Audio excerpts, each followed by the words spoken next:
Greetings, everyone. Nathan Nerdarch here from Nerdarchy for Nerds by Nerds. With me, I have some nerd. You're muted. And I'm muted. How's it going, guys? I'm Kienata, and tonight we're going to be talking about the science of magic. And maybe some other things.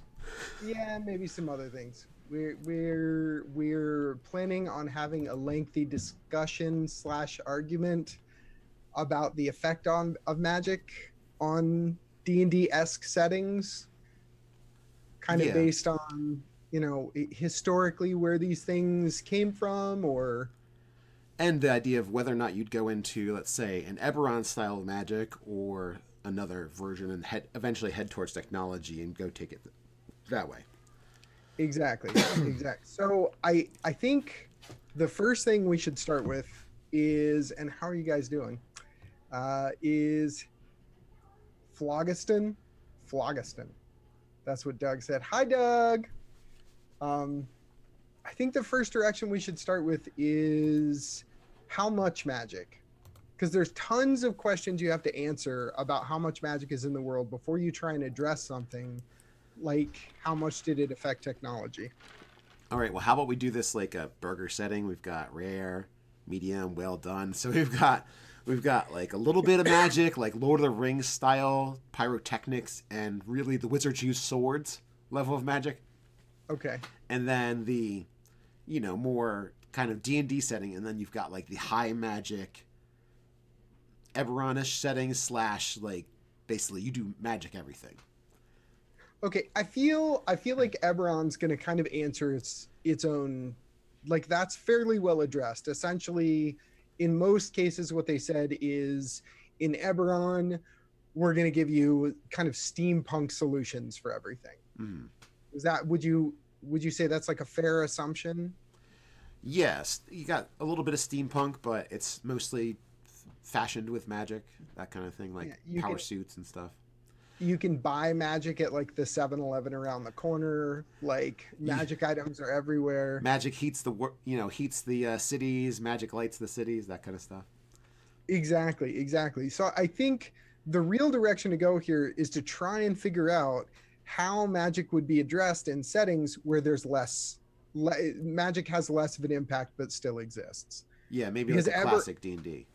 Precisely. Because Eberron's like that extreme. I'm more into the weird, wild fantasy without explanation beyond its magic. Well, every once in a while, when I get, thinking like weirdly about magic and science and D&D stuff, I'm like, well, how would shape changing really work? Like, if you were to describe it like on the magic end, transformation stuff, is it exothermic? Is it endothermic? Is it give off heat? Do you like get really cold when you shape change?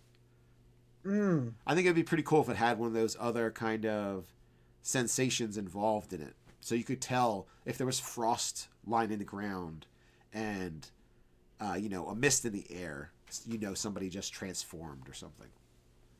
I seem to remember there was a werewolf movie where the person shape changed and they were hot to the touch. That's what they went with in the movie, like specifically.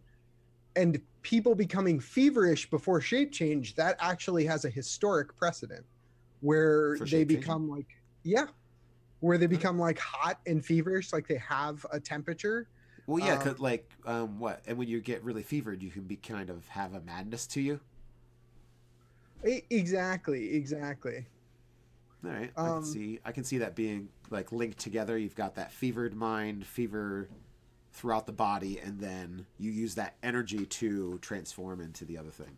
Exactly, kind of a symptom, or like a jump start. Yeah, exactly. I could get 105 fever. I'm not going to be able to werewolf out tonight. Yeah. Somebody cough on me. This isn't working. Yeah. No, actually, Doug, what we want is debate. That is exactly what we want. And we have Rogelio Taddeo. I probably said your name totally wrong. And Russet Man. What's up, Russet Man? Hello. So, Doug, you're taking no intended debate, just taking a live chat break from work. Well, so are we. We're taking, but the live chat is the break. Exactly. And I always am more, I guess, like the most science guy out of the triad that is Nerdarchy, and that gets me kind of thinking, the type of conversations I'd have if people were interested in having them. So, and that was kind of why Nerdarchy After Dark has been a joke for a while with Ryan and me. But Ryan's no longer a Nerdarchist, so he's off doing his own thing. So he became an astronaut drummer for a band on Mars. Spiders from Mars? Exactly. I thought he was going to Prince, the former artist formerly known as Prince. The Nerdarchist formerly known as Ryan. Does shifting into beast form as a lycanthrope cause extreme hunger as well? And this is one of those things they kind of answer that in Wild Shape, the Wild Shape entry for druids. Oh, they do? I don't recall that. In the Wild Shape the Wild Shape entry for druids, essentially when you Wild Shape, you get to pick whether all of your equipment becomes part of you or whether your equipment is somehow still worn. Like if you were a giant gorilla or something like that, maybe you just carry your weapons around. But I imagine if you turn into like a small dog or something, I don't know, like a ferret, you turn into a ferret, then maybe you would need to, like, all of your equipment would become a part of you. So maybe except for the little shiv that you have specifically for ferreting. Yeah, exactly. Shing! I'm ready. I'm ready. I got a long needle. It's been sharpened. So, Druid does have the wild shape ability that can. I think that's more for convenience rather than like. I feel like in that edition, it's for convenience purposes. Do you know what I mean? Exactly. Like, oh yeah, it becomes part of your stuff because all doppelgangers and other creatures like that shape change in the humanoids don't get that feature. They get the feature where you can shape change. You can shape change into a smaller medium humanoid, even if you're medium, but you don't get your equipment is still the same. It doesn't morph with you. And one of the classics in fiction settings is to find the pile of clothing or the, you know what I mean? Yes. Or the husk from the shape change taking place. So you're like, oh, we've got a shape changer here. And he's wearing Ronald's uniform. Doug has a question for you. All right. In YouTube chat. How would lycanthropy operate in an interplanetary setting? Also, spoilers for Needle. Oh no. Well, I would think that the lycanthropy would be less linked to the moon and probably linked to some other cosmic thing going on. So if you had a set of moons, maybe there's a specific thing it's linked to, or like we're talking about lycanthropy rather than shape changing in general. I would have like a cosmic event. Maybe there's a comet that travels around this Earth-like planet you're talking about that lycanthropy could be on, and every time that comet passes, and when it's in the sky, it's like, oh no, it's rather than lycanthropy, it's cosmotherapy. Did you see Doug's? You just keep thinking that. Well, I mean, that's what I mean. It could be some other celestial event, or like nighttime event, like a comet or shooting stars if they happen on a regular. I think I would basis. take a more like generic approach to it, right? Because in my mind, there's always like whenever I do a lycanthrope setting, I have the True Bloods. So the True Bloods are lycanthropes that are the offspring of a true lycanthrope. So they were actually born into the world of lycanthrope. So those guys, they're a species rather than a curse. Exactly, and they can just shape change whenever they want. So I wouldn't make it like moon dependent or anything like that. But if you were infected and had the curse, then I would definitely still tie it to the moon or something. Okay, tying it to the moon. James Leslie. It could affect it based on the phase of the moon. Needs a full moon for regular change, double full moon for super change, and then a double blood moon. You just go Super Saiyan if there's 3 or more moons. That's it. Yeah. Rogelio, moon, light reflecting from a celestial satellite like a moon, a comet, or an asteroid. Yeah, and when you've got those alien planets, you could have all different kinds of events that are significant to the creatures or to whatever magic is in the area. And that's That's why the lycanthropy would be maybe called something else in that region. Someone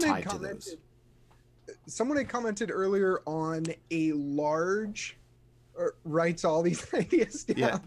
Go right ahead, Doug. That's great. We were just talking. We're like, so are you going to capture this? Because I'm not going to be in the back on Homebrew or anything. Someone had mentioned earlier the concept that if something changed into something larger, it would generate heat. And if something changed into something smaller, it would generate cold. Okay. Well, I guess it's like whether or not you have expansion. You've got expansion and transformation. So you've got this issue where anything that expands usually loses heat because it exerts energy. You know, stuff goes on like a gas. It's burning energy in order to increase its size. It's you know, it usually when things expand they lose heat. So you've got this expansion going on if you're getting bigger, but then you've also got this metaphysical change going on in your makeup, your general makeup. So even if it was just moving stuff around, but you figure you're making muscle fibers, you're making, because if you, let's say you transform into a werebear or something like that, you're putting on 30 pounds of muscle, easy. Way more. You're putting on bone structure. You're putting on all this kind of stuff. That's got to take a lot of energy to happen. So that I feel like maybe. So that would make you, I guess, really super cold if you got big. Exactly. So maybe you have to get like a rip roar and fever, and you lose like 5 pounds of fat every time you're done your transformation. Like when you go back to human, you're like, I just lost like 30,000 calories. I'm hungry. You were definitely taking a level of exhaustion when you leave. Yeah, just burn 5 pounds of fat. That would be appropriate. Yeah, that's a lot of calorie burning there. And with the food discussion, I think the food discussion is interesting for a shapeshifter or lycanthrope. Either one really works for this. I think it's an interesting discussion because we run into some issues. A werebear is great precedent for this. Let's say you and I are adventuring together and you're a halfling and I'm a werebear and I decide to just eat you. So I've consumed one whole halfling and you're in my belly and I shape change back into a person. Okay. Like I took a nap because I ate you and now I'm tired. Chewing all that halfling exhausted me and now I need a nap. What happens to the player? I kept a finger to res you just so I could rub it in your face. Well, you win the jerk award, that's for sure. Like barbecuing while the player's still at the table and you're barbecuing their character. Yeah, exactly. So GM, is everybody else going to roll a new one or what here? I'm staying. I'm good. Well, I think what happens is, when you shrink back down, you're going to have that like uncooked bamboo shoots thing happening in your stomach. Like, I saw that in a movie once. Somebody committed suicide by eating some kind of bamboo. I don't know. Yeah. It was some movie. In Men in Black, name escapes me. They have the one of the bad guys turns into like basically a supermodel. Then she eats someone at some point and has this huge distended, like cartoonishly distended stomach. Oh yeah. You know what I'm talking about? So, and clearly something like that can't happen in the real world. So you're going to have to come up with some kind of solution. Well, I'm really tempted already to say it's magic. It's magic. Because I mean, if you have an insane metabolism, maybe you just like start, using him right there and like dissolving his bits. Certainly, you could even say, I mean, to some degree, you could even say like you've got regeneration, a bunch of other stuff going. I mean, maybe you just like the werebear takes a nap and he wakes up and he really needs to use a bathroom or something like that. I don't know. I metabolized the whole halfling in the change back. I gotta go.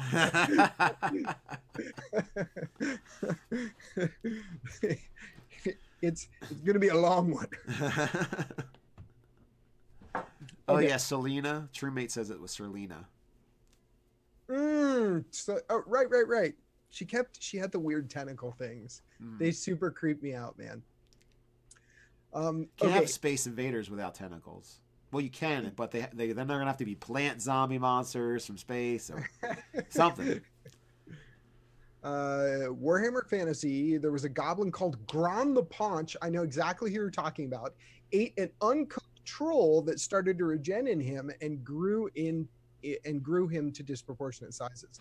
So I will also say that the Warhammer universe is kind of unique in that one of the characteristics of the orcs or goblins is that the stronger they are, like they go and win fights and things like that, that actually just makes them bigger. If they're able to consume massive amounts of food, they just get bigger. It's more kind of like they're all goblinoids, basically, right? They're all like one species. Just right. Like there's like multiple morphisms going on with that. Exactly. And I always thought the idea of eating a troll, unfortunately, I don't think it would work that way. I think if you ate a piece of troll, you're just dead. You gotta slice off like a really innocuous part, like a part of his ear, and just and then I mean, how, you know, ear's kind of floppy. It's not going to be like poking a bone of forearm through your body or anything like that. So you eat a troll ear, you're just fine. Oh God, Truemate asked a classic conundrum. I have an answer for this question, Truemate. I will ask the question. I'm really interested in what Nate's answer is. Okay. If you cut a troll into multiple pieces, does that make multiple trolls? All right. Babies. I like the idea that it does create multiple trolls, and that if you cut like a troll in half, you get 2 trolls. Gruesome. And there is a campaign setting I made called Virium, and everything was born out of chaos, and the sun Vir is like a god of order and mental powers, so it's like a Psionics Dark Sun kind of feel to it. But one of the main things was everything is like extreme levels of evolution, but there's only like 1 or 2 things that go around and then propagate the chaotic beings. So a troll, there is the troll, and it has tremendous powers of regeneration, and all the troll descendants, why there's a race of trolls instead of just one legendary troll, is because the legendary regeneration allowed for a fingertip to get cut off. Every time it bled, trolls would grow out of the ground. So it was this legendary regeneration that allowed for the troll race to actually exist. Similarly, I had dwarves in that one be made out of rocks and gems, and they were really like earth elemental kin things that would eat enough minerals and gemstones and things to birth another dwarf. So they were like literally earth elemental dwarves that propagated their species by basically like growing larger and separating.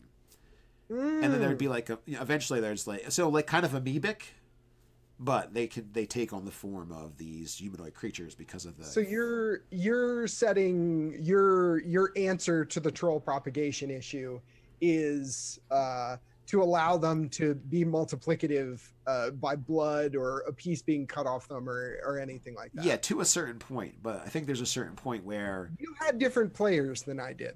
If you had 50, if you're the like 10th troll down, like you cut off one of the fingers, that grew a troll. You cut off that one's finger, that grew a troll. I think at a certain point you kind of like lose your chopping off fingers to regenerate into a troll power.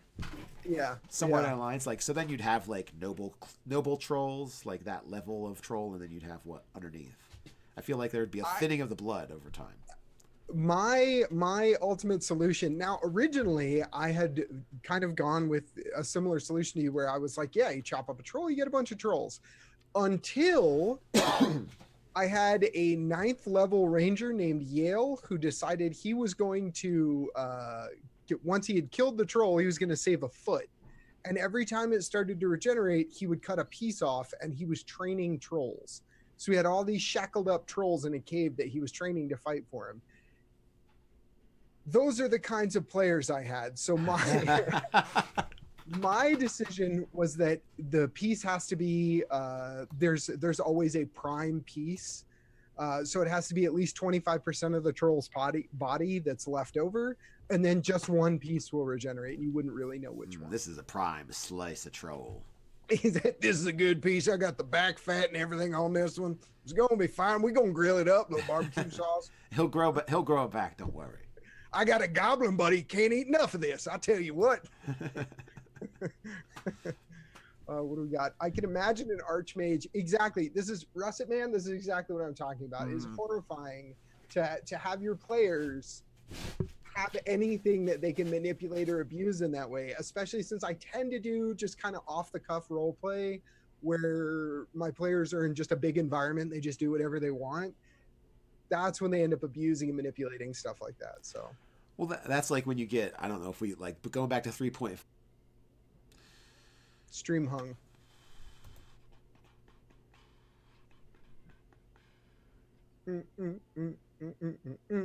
Nope. Looks like we're back. Oh, good. It freaked out. Just a little bit of freak out. Sorry about that. I don't know, but it just decided to not like the internet. I will tell all the peoples in chat to press F5. There we go. James Leslie said we're back. Thank you. Sorry about that, guys. Where were we at? Where were we at? We were at Magic, and I was just going to agree with Doug that is I got my start GMing running the Marvel Superheroes Face Rip game. So I'm extremely familiar with that game. I love that game.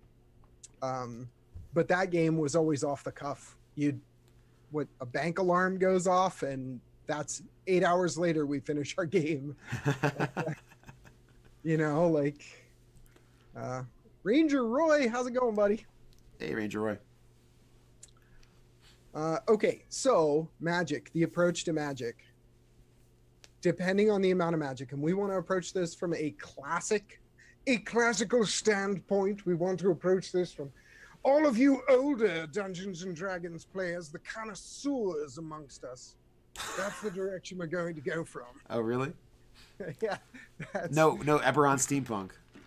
No, and here's the thing. I wrote a steampunk game. So Yeah. Guilty as Charged, I absolutely adore steampunk. But I think the best context for this is definitely to do like a classical approach.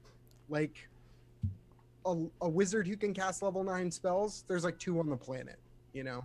Yeah, I like that rather than, there's like 5 of them and 2 of them are in your party kind of feeling to it.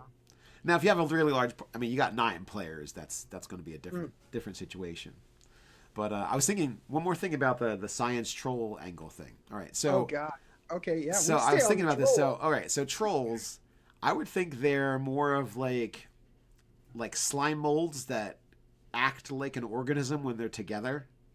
And what if they just kind of hang out on top of bodies, like they inhabit bones and animate them, and they're like sentient slime mold. This is disgusting. They're not pretty things. This is perfect. They're trolls. Ugly. Okay. Ugly. I like the idea. But now we have to make a monster mash of that. Oh yeah, absolutely. That sounds like a good idea. We could adapt it, maybe, or are you saying you just want to just do new lore and this is what my trolls are like in my game? Yeah, we had Monster Mash Thursday, so this coming Thursday we'll start with a troll slime. Troll, I'm writing it down. Good. You've signed up for this now. That's fine. I want to design it. Slime. Okay. All right. Oh yeah. Like the gibbering mouther plant, violet fungus or whatever, but able to move around and more like plant rather than nasty undead stuff that we made that thing into. Okay, James Leslie asks, how high magic are we going? Because if you look at Forgotten Realms, the Netherinese, I don't know if I said that right, obtained 10th level magic and challenged Kyrus, the god of magic at the time, until he toppled their flying cities. Yeah, see, I think it's really important we're very strict with what guidelines we're using here. In my D&D settings, and I'm a total spoiler, you guys are going to hate me for this, I don't let players use spells beyond level 6. So not player level 6, but literally 6th level spells. That's it. That's a cap. That's as good as they get. I don't deal with wish anymore. Oh, well, you do. Well, you got your whole custom build of stuff. So precisely. I understand the desire to stop 7th through 9th level spells, but I think they're important to. Okay, this is a good point. So if you're going to do science and magic and kind of have magic go with how we use science as a tool, So if you're going to have it go to that next level as a tool, the real crazy Archmage kind of guys, they're not going to have, they're not going to be many. So it's not like you could actually utilize that in an everyday thing. So if you're relying on an 8th level spell to get something cool to happen in society, that's not going to fly because there's not many people who are going to cast that 8th level spell. Right. So I would say, and they can only do it once or twice a day. You figure if you get like 2 of the most powerful people in your empire to hang out together and be like, all right, we're both going to spend our time doing this when we can like control the parts of the cosmos. Yeah. We're going to sit here and crank out some kind of magic research for the rest of the civilization. Now, maybe if you have a really philanthropic kind of guy, maybe, but well, and Raven says science negates magic. Just look at the world today. Here was something interesting that I wanted to bring up. That's kind of historic precedent for where magic fits into D&D. If you go look up those awesome suits of plate mail that D&D players talk about wearing all the time, yeah, I got my suit of full plate. If you look at what technology existed and what brought about plate mail, the reason it was created, basically crossbows came under use. They were outlawed for a while, but they came under use in let's call it Great Britain, because that tends to be the D&D-esque setting, right? So crossbows came under use. And when crossbows came under use, shortly after that, firearms began to, this is like 1300s, 1400s. Plate mail exists right around the same time as late crossbow use and early firearm use. So if you really want to have plate mail in a game, you kind of have to answer the firearms question. Where are the guns? And my answer to that is there aren't guns. There's some dude down the street who can shoot lightning bolts out of his fingertips. And this is the best thing I could come up with. Yeah. There's a guy in the other army that hurls things with like catapult level force and can hit you with them. So that's why I wear plate mail. Yeah, exactly. In ancient China, it looks awesome. Well, I think that's 9/10 of the reason how it's in. 9/10 of it is how you look. Yeah. And then you can say, yep, this is the most powerful armor. It gives me the best armor class. Ancient China used to have people that were literally tacticians. Like all they do is practice the art of war.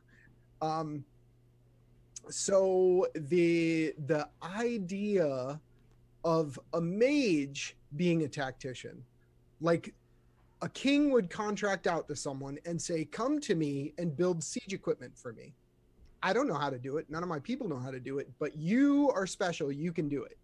So instead of contracting out to ask someone to come build siege equipment, they'd say, come cast fireballs at that gate for me. Yeah. Either hire you or take care of you. Basically like, you'd become a baron to a king or a lord to a baron. And they'd say, hey, yeah, come on, I'm going to try and attract the best, most powerful battle mage in the region so that he's not working for anybody else. I'm actually watching an anime, Grand Crest, and I don't know how I like it yet.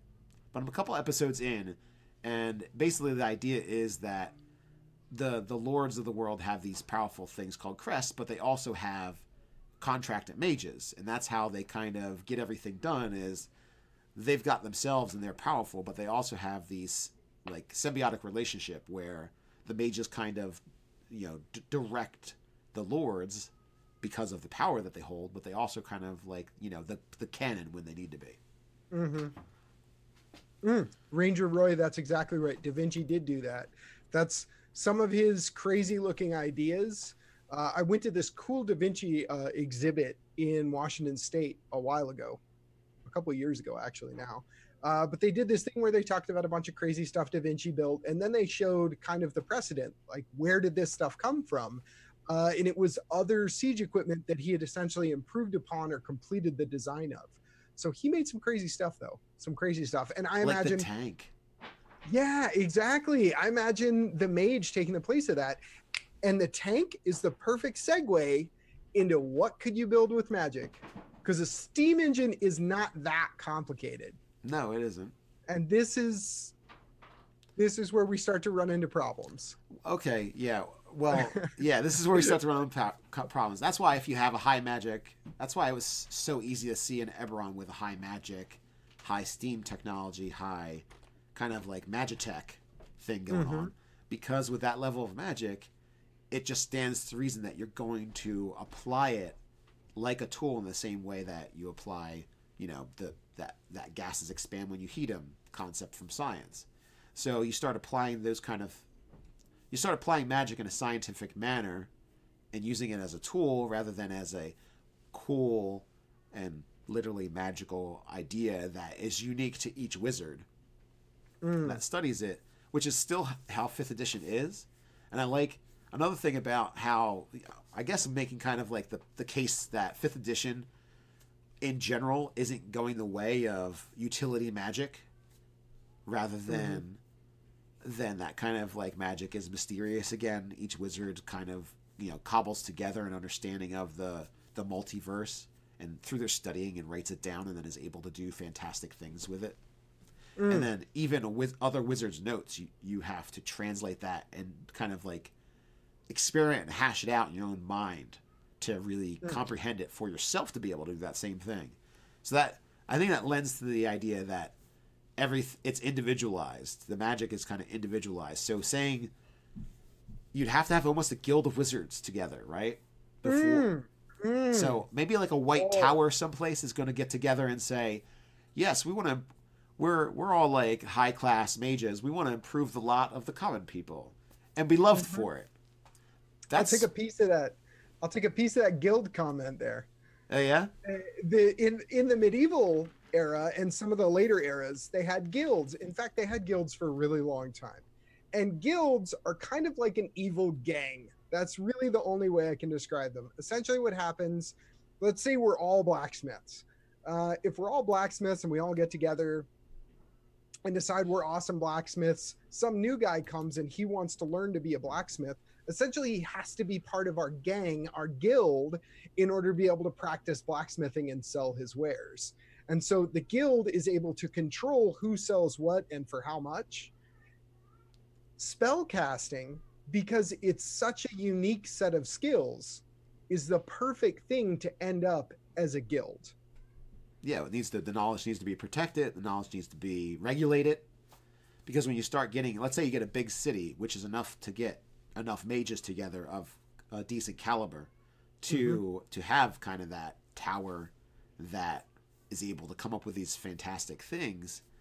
It still I think would take a long time. You'd have to go like a couple hundred years, I think, in the future to see those things be in use, because people are not going to, business people, merchants, and entrepreneurs are going to want to latch on to a cool new technology.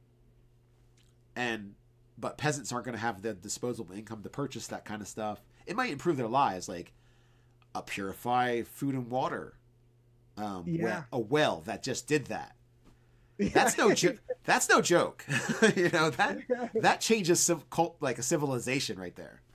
Exactly. And here's one of those things. Before I hit you with the next one, I've got a good one. We've got a few things. James Leslie said, if you look at the Savage World setting Rippers or Deadlands, it shows you a good merging of magic versus steampunk. It deals with the spirits of demons. In Deadlands, didn't they have like weird ghost coal or something like that they used? I'm not familiar with the Savage World setting Rippers. Phantom stones, Tesla-like contraptions. Enchanted ballistas and siege engines came in 3rd edition. You could set a trebuchet round with fireball basically and hurl it at foes. Yeah. Well, that's the other question. Ghost stone, right? Thanks, James. So the high schools of high sorcery and Dragonlance, right? So the other question is, what are the extremes? If you were sieging a castle and you had to pay several hundred gold coins, a gold coin in all of my settings is typically a ton of money, right? So you had to pay several hundred gold coins to get this mage to show up and lob fireballs for you. Or you could just park your troops outside and launch a cow over and give them all a disease and make them die slowly, you're probably just going to launch a bunch of livestock in there, right? Yeah, that's so lowbrow and inelegant. But it's cheap. Thing, but right? it's discount bargain basement warfare right there. Right. And in warfare, everything needed to be as cheap as humanly possible, right? Because they've got to pay for an army, they've got to feed an army, literally feed an army. So where are the limitations? How far does magic go? How far does it reach? And what is there, like some kind of ethical code that's preventing mages from going, I'm just going to walk by that fountain, I got an extra spell today, it's clean. You know what I mean? Like, what's preventing? There's this old Dragon magazine comic, and in the comic it's just a wizard standing in front of an innkeeper with an inn sign in the background, and he says, how much does a room cost for a guy who can level this place without blinking? Yes, there is that is an issue. Doug just nailed it. Create food and water. If I had magic powers, I'd just be rolling around zapping like loaves of bread and beer into people's hands and all kinds of, what's up, dude? You look a little hungry. Delicious. I'm the life of the party. Wine and pretzels and beer for everybody. Exactly. They're level 1 spell slots. I could go all day. Yeah. What do you need? Like, yeah, there is that. You know, you've got a lot of utility, especially at low levels. And heck, Lehman's tiny hut. Mm-hmm. That's going to be more valuable than a fireball on a mountainside, unless you're fighting a blizzard beast or something. But you know, who's going to be a jerk and give you that thing? So you know, Lehman's tiny hut and a blizzard, really valuable. So let's say you're a wizard just traveling, and you're like, look, you're going to pay for me to come with you, and I'm going to charge people who want to hang out in my inn that I create every night. Exactly. There's an anime, and the whole thing is the main character rides around in an inn on a giant pig. What is that? The 7 Sins or something like that? Yeah, exactly. I've seen a few of those. Yeah, that's weird anime, but it was fun. Yeah. So yeah, Doug, that's a great business idea in a fantasy setting. That's what I mean. Like there's so many. I was at Scott Garabay's game where we were all on this. We were heading to a continent. I made a dwarven. I used my Psionics stuff that I developed for 5e. That's on the website nerdarchy.com if you're interested. And wrote, I don't know, like 20,000 words on Psionic stuff. And there was a psychokineticist that could fabricate stuff with, like the wizard spell. He could fabricate stuff, and he was a bard. And he had the hole in the wall. It was a shop that I used a lot of my magic items to purchase he let you start with some magic items. So I started with a portable hole. And I would just fold my shop up, and I had like a couple tons of iron in there. I had all this exotic woods, mithrils, adamantine, silver, all this kind of stuff. And basically 10 minutes, someone asks me for something, I walk in the back, make some noises. In 10 minutes, fabricate the thing they wanted. Full plate, exactly their size, no problem. Give me 10 minutes. Well, I'll just go back and adjust it. Well, yeah. So that's what an enterprising wizard, an enterprising psychic person. Yeah, you've got this amazing power that can like save. You could be the hero of a kingdom, or you could just be a really wealthy merchant. Well, there's multiple approaches to this, and I do want to hit on. James Leslie brings up something awesome, and I love this idea. I was a 90s X-Men comic book reader. I remember Mr. Sinister walking around with the Dark Phoenix on a leash and using her as a hound to hunt mutants. Like, that's my jam.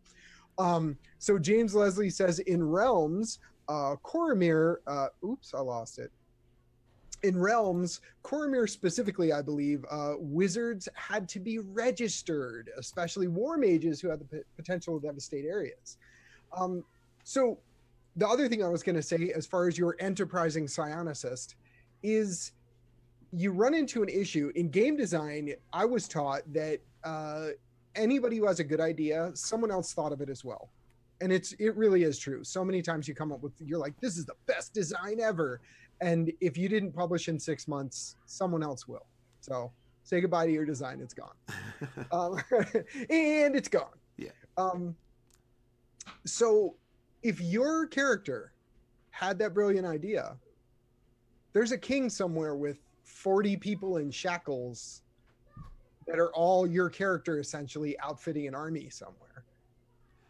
You know what I'm saying? Yes, and, well, that's where it breaks down, and like magic uses its like woo Yeah. when you're doing that kind of mentality. Yeah, there's 20 other guys that are probably just like me or more powerful that someone has access to or control over, and he can make them do this. So Mm-hmm. why isn't there an army of power suited up uh, crazy guys controlling the entire world?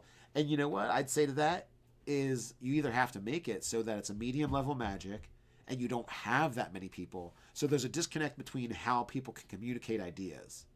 So Mm-hmm. I might be a wizard of 5th level and I'm an evoker. And they can see how ridiculous I am on the battlefield. Well, my apprentice might also be going towards that direction. Or, something close by like. But I'm an evoker and there might not be another evoker Mm-hmm. around for 100 miles. Yeah. So I'm not going to sit here and get a cabal of battle mages together because I'd have to travel the entirety of the world to get a dozen of us together to go say like, yeah, we're going to make a guild now. We're going to control the world. Except there's 12 of us and we're mages. So unless we get something happening soon, we're going to have problems. Well, another approach to that, and Lincoln actually brings up a good point. He said state alchemists. Oh yeah, Um, Full Metal Alchemist. right. The concept of, and I hate to say this, guys, but Harry Potter did not do too shabby a job discussing how magic exists and how it is regulated and controlled. I think one of the things every GM should do, not that every GM does this, but I think one of the things that every GM should do is sit down and decide on how powerful magic is and how it's applied in their world. For me, I tend to go with more of a like, what's the legal system and organized kingdoms, and then the areas outside those organized kingdoms have, sure, there's 10 guys out in the Badlands that might attack a town. But if they attack the town, we have military mages or combat mages like you would see in Shadowrun or something that are going to be sent specifically to deal with the magic threat. And if you can zip them around really quick, because 200 years ago you had a wizard that created some nice kind of teleportation array that can send people out, so you can like airdrop them in a sense into different areas. Exactly. But that I tend to that would be a big buildup of population, I think, to get to that kind of level. And I feel like if you keep the population sparse, you're not going to get that buildup of like the mage guild. I don't think you're going to get that to form. You were saying. no, I hear you. I really think part of the approach to dealing with magic, as far as its, or I think the whole approach to dealing with magic as far as its impact on society and its impact on science, is going to be how many. Yeah. How many. So we're going to say we're going to work in your setting. So in your setting, how many level 1 mages running around doing their thing? Level 1 mages. Sure. Let's say like a lot of people are familiar with Gryffindor campaign. So let's say in Gryffindor, just in the games we've had sorcerers, we've had a whole bunch of different spellcasters, but we've only had a couple wizards. I mean, I've got a 14th level cleric in the game, and I'm the most powerful cleric because I think there's a ritualist that has cleric rituals and abilities to kind of like do like high magic, but that's his thing. He knows how to do high magic and cast a couple spells. So that's like an NPC that we use to do stuff that Ted uses to do stuff in the game that we're not going to be able to do. So any like magic ritual, he's not just going to hand to us, or it's going to be used like a one of. That's going to be something that Anilastalar is going to do, but he's not going to be sitting there casting 8th level spells, even though he can do these amazing rituals. So Right. he kind of split up the power structure for certain things. So amazing rituals, it's like an NPC might be able to do that, but a player's not just going to be able to say like, oh great, 8th level ritual, I'll just take that. Awesome. So we've got a split up. Like one of the most powerful mages is Dave's character, he's a battle mage basically, like a war wizard kind of thing, a dwarven war wizard, and he's only like launching fireballs, doing some 5th level spells and stuff. So because he's got like a Gish character, he's got that fighter mage going. He would be a terrifying battle mage to have for sure. Yes. But he is not going to be, even though he's got that dwarven background, he's not applying. He doesn't have the magic type skill set to go in that direction. I think ultimately what we end up approaching is the Superman conundrum. Superman, right? If I'm a king sitting on a throne and I'm a muggle, I'm totally mundane. I have no power myself. And I have an army and I have tons of gold. And I see a guy who could fix some of my problems with very little effort. He could, launch a fireball for me and get rid of some bandits that are bothering one of my towns, or teleport me somewhere, or maybe just cloud kill an entire army. Yeah, exactly. Shouldn't have set up in a valley, dead. You essentially deal with the Superman conundrum where you're like, well, Superman can fix all our problems, so why should we do stuff? And then you end up with a king with that attitude. Yeah. So I don't know. I kind of see that coming into play. Doug asks, would it be regulated a lot as far as like regulation of magic? I mean, if it's like science, people in real life can study and learn without restriction. Yes, but science is regulated in this sense. There is a basically, if you guys know what the Overton window is, it's like what's politically acceptable to say or do. And it's a societal thing, so it can get like on a timeline. It can get moved around where it's okay to say certain things and not other things, or it's okay to have a certain attitude but not others. So I think in that sense, it's kind of like regulated in the sense of how science would be regulated in it's socially regulated in a sense. So if you say something off the wall, it doesn't matter if it's scientifically correct. If the majority of, in this case, wizards don't think you should be doing that, they've got the power to stop you. Right. So it doesn't matter how legit what you're doing or how good it is for society. If there's a group of people in the area, if there's enough wizards to start moving towards a like magocracy tech, like magitech kind of thing, or just like improving the general law of people, well, for the people who don't want to improve the general law and they want to conquer the world, well, they're going to make, as close to powered up elemental armor and slap it on an elite group of soldiers and just show up to another king's place, just mow through everybody right into the chamber and be like, look, king, surrender or you're done. Yeah. And then you have the first magic empire. Well, these are the kinds of questions that end up plaguing any game, especially a game where you have 9th level magic. For me, it's always nagging in the back of my mind. So imagine you're going to get villains created out of these wizards. You're going to get those rebels that are like, well, you're trying to restrict what I learn. You're trying to restrict what I do because I'm not trusted yet in like a tower or something like that. There's going to be politics involved with keeping you at a certain level until they can say, yeah, you're acceptable. You're okay. You're not going to go crazy like that red wizard guy who burnt down a kingdom, meteor storm. But you've got to have your Darth Vader, your Voldemort. You know what I mean? And you will have that because you'll have a certain level of rebellion of wizards that say, oh, I'm like 3rd, 5th level. I think I'm going to get out of here. This is oppressive. They're not teaching me new stuff just because I talked back to my mentor and got in a fight with another prominent person. They're like treating me poorly and they're not showing me new magic. They're kind of giving me the cold shoulder. I'm out of here. And then you got that guy and he just goes off and just maybe he becomes a bandit king. Maybe he becomes a mercenary and he's like becomes famous as some kind of person. Maybe he's like, you know what? I'm going to throw away all this battle magic. They were trying to train me to be some kind of murderer. I'm going off and doing my own thing. And I'm going to be the like guy who makes magic wells that anybody can drink from and they're fine. And that might be the first guy that goes off like the Leonardo da Vinci of creating things. Ranger Roy has a question, and this is actually an interesting question because I can make some arguments here. Ranger Roy says, are you speaking only about wizards? If not, how would or could you regulate sorcerers and warlocks? All right, so if you were going to regulate, sorcerers would be really tough, but I'm going to go Mm-hmm. with warlocks first because I got an easy answer for that. Most likely, warlocks are going to be seen. Being a warlock is going to be on par with summoning demons in a city and asking them questions. Like, it is seen as something you really probably shouldn't do at all. And in fact, if there was a regulatory body, warlocking would be banned, I would think, or heavily restricted to like Fey lords that have pacts with cities. You would think like a Fey lord that's like with elves. So you would think maybe that a Fey lord has some ancestry with like some Eladrin long ago.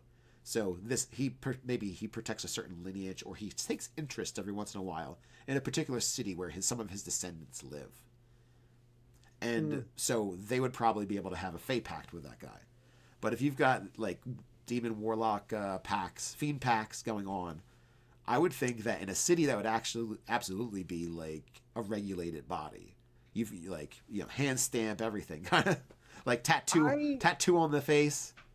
I see like a magic technocracy kind of thing where there are inquisitors with hounds that can smell people that have like extra planar connections. We're headed down to the dystopian future.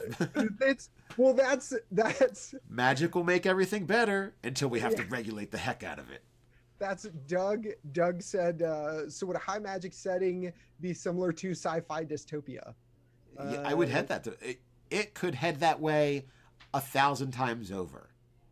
Yeah. So and it could head that way in 1,000 different ways. So it's almost like, well, like how Doug's saying in the comments, do you want it to be X-Men mutant, you know, persecution of sorcerers? Do you want like this kind of witch hunter aspect to warlocking?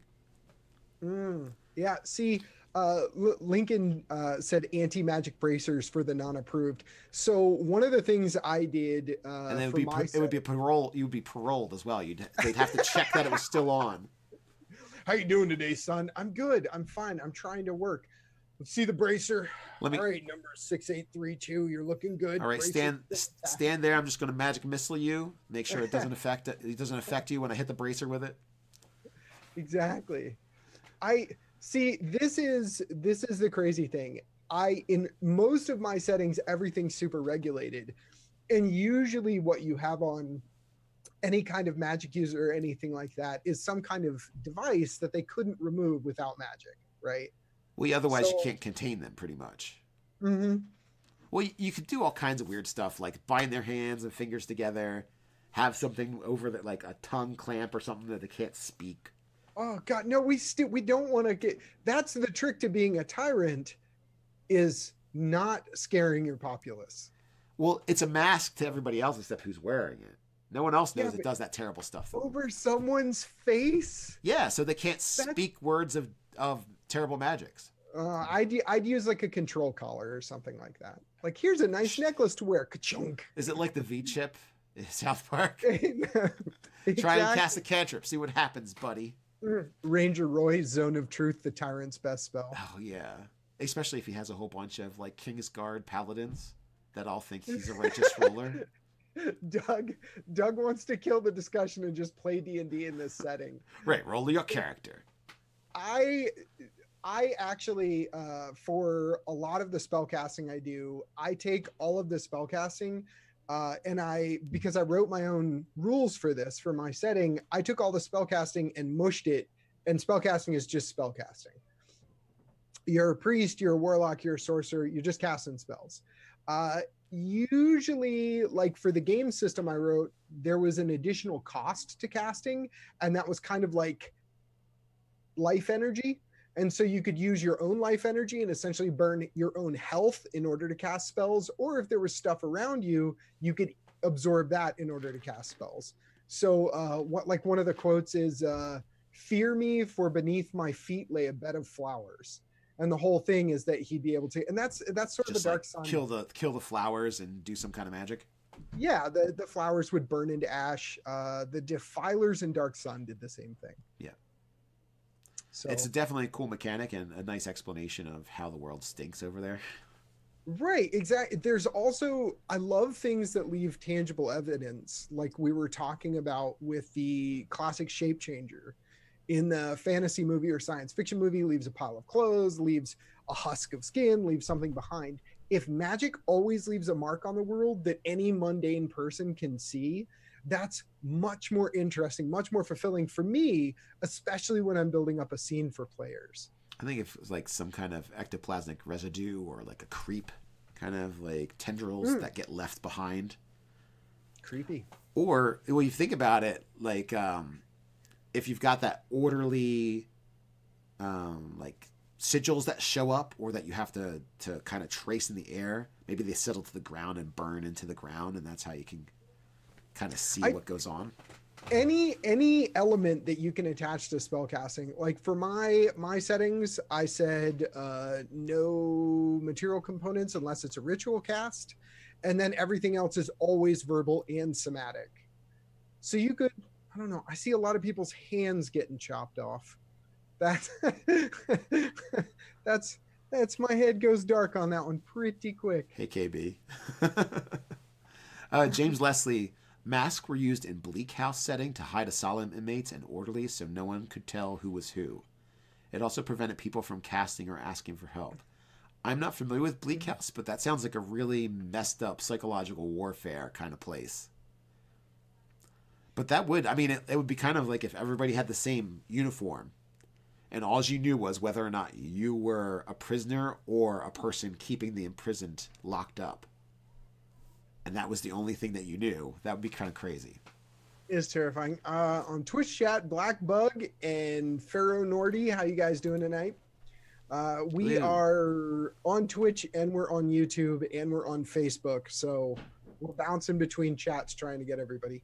But yeah, no, I think the masks are way too hardcore if you're going to regulate it like that. And I definitely, anytime you want to play D&D with me, Doug.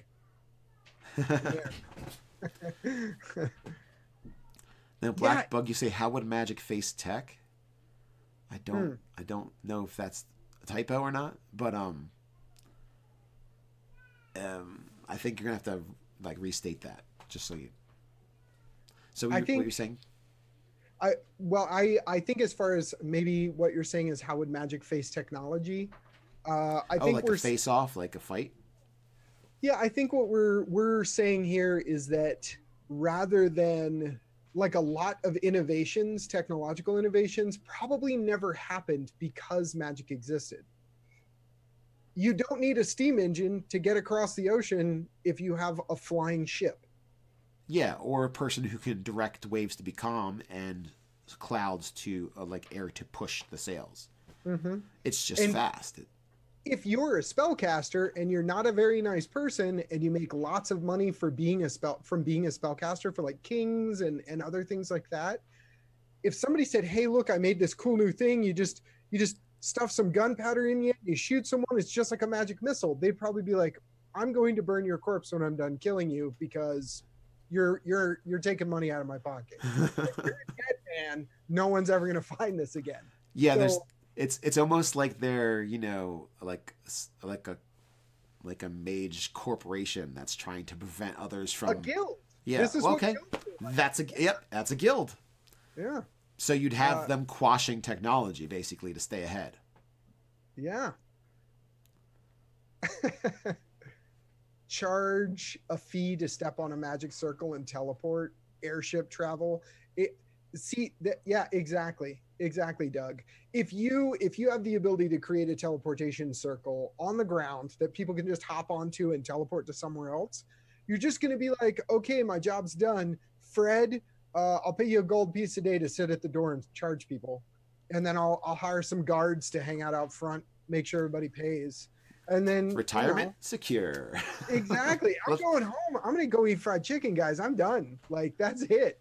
You know, why build an airship when you can teleport? And it's like, this chicken tastes mighty fine with 11 herbs and spices and a lightning bolt. It just fresh flies. It's so nice. I wonder if people would want to buy this stuff. Inventor of fried chicken. Battle Mage.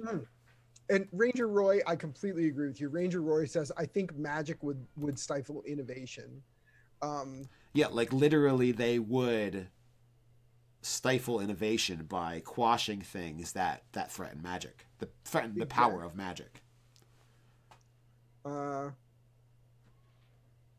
Yeah, Russet Man, there is latency between latency said latency said, huh, okay. Russet Man said he opened the stream in Twitch, YouTube, and Facebook. Usually one of those three is going to be at least 2 or 3 seconds ahead of the other ones. So that's probably what you're going to watch. Blackbug wants Wizards versus Star Wars. Well, yeah, that's well, Star Wars is an interesting setting because basically technology has been around for so long that the people know how to interact with the little modules of technology. They don't actually build the things themselves. You know, like droids do that stuff. Basically, like, you know, you make a machine that makes another machine that makes another machine, and that really well-tuned machine-made machine builds the ship pieces. Mm-hmm. So you're so far removed from sitting there and like melting a circuit board together, like soldering circuit board stuff. You don't have to interact with that aspect of the technology. So Star Wars is almost like magic in the sense that you don't have to explain it all. Hyperspace, you just travel through space. Really, really fast. 12 parsecs or whatever. So how does a drunk bartender deal with drunks? He knocks heads together. That's how he deals with that. Yeah, so going back to the kind of mage guild controlling, being basically the gatekeepers. It's kind of like the science technology thing where you're saying we're not going to talk about certain things. We want to push our narrative of how science works or what is prominent in science, and it drives the research. It drives the concepts that people look at in science towards a certain direction. So you've got this mage group that's going to want to tamp down on anything that's going to, in the end, prevent magic from continuing being top dog for people's awe and interest. You know, no one's going to develop a computer. They're going to develop some kind of way of interfacing with a scrying crystal. You know, they're going to do that. They would do that before it even got to the point where people can make there's not going to be televisions. There's going to be, you know, a crystal pillar that's going to reflect images from other places. So one of the things they say in Forgotten Realms, and this is actually brought up in a few different places, in Forgotten Realms, they actually mention firearms. And I'm going to do it again. I can't believe I'm doing this. Drizzt Duerden had something to say about this. You guys can throw the hate in chat. Thanks. He actually said he didn't like the idea of firearms, not because of the fact that they were powerful or because it was change or because it was technology. He didn't like them because you could hand someone a firearm, they could take it and use it to kill someone. But if you handed someone a sword, they had to train in order to learn how to use a sword and, most importantly, when to use a sword. And none of that knowledge, none of that self-control over when a sword should be used was ever given to someone who had a firearm. You could just hand a firearm to anyone. Yes, there is that aspect to it, and with a little bit of training. I mean, that's kind of the issue with that kind of level of power. Anyway, is that Doug? Oh, that's winning chat right now for me. Swords don't kill people; trained swords people do. Yeah, exactly. Well, that's the thing when you're fighting unarmed peasants and you've got armor and you've got a sword. 3 peasants can still take you out with farm equipment because if you're not trained, and if you are trained, it's still going to be your armor saves you sometimes. You know, your skill levels and your battle awareness is going to assist you in living. So experience of being in fights and training. So yeah, there's a level. I mean, but you can still stab a person as an untrained person. You can still stab someone with a sword and they can die. Hey, comrade. So it's just a little bit, you know, there is a gap, I guess, in the chance that they'll die 100% of the time. I guess, yes, that's going to be based on skill. We have a question. Pretzel Bomb. How would you say magic as a force works? I've always thought of it as an energy field similar to the force that you draw from and form into different spells. Like you're drawing your energy from the ether or from the plane of magic in Forgotten Realms. Like, what's your take? Okay, well, if we were to try and classify it as a type of force, I would say the closest thing it is a type of heat, like radiation that doesn't necessarily burn you to a crisp or give you cancer. Like that kind of, it's that, like it can be like a vibrational force is like atoms moving. You can transform that atoms moving into cold stuff by freezing. You can transform it into, if it creates more motion, it can be hotter. Metachlorians. No. No metachlorians. I thought metachlorians were hilarious. That's my take. I would have rather they said nanomachines. Metachlorians are just nanomachines that somebody invented a billion years ago, and they're just in the area. So, yeah, I would think it'd be like a heat, or like a gravitational force. Like it can augment things, pushing them, pulling them, but it can also create cold, or the absence of heat. Doug did ask an interesting question earlier. He said civilization around for 50,000 years and they haven't figured out ancient tech yet. My only argument on that is the precedent set by some of the religious groups when things like when our perspective scientifically about the universe around us started to change. Some religious groups were extremely oppressive to scientific advancement during those time periods. We're like, no, we're not the center of the universe. We revolve around the sun. The sun doesn't revolve around us. Well, the sun wasn't the center. He was wrong. He was technically wrong. Still, but the concept that a group could be oppressive because of self-interest in order to keep things down. I mean, if you can cast spells, that's way more power than any real world organization has ever had. Well, that's why you've got the clerics backing you up with spell power. Ooh, Russet Man answers or brings up an interesting concept.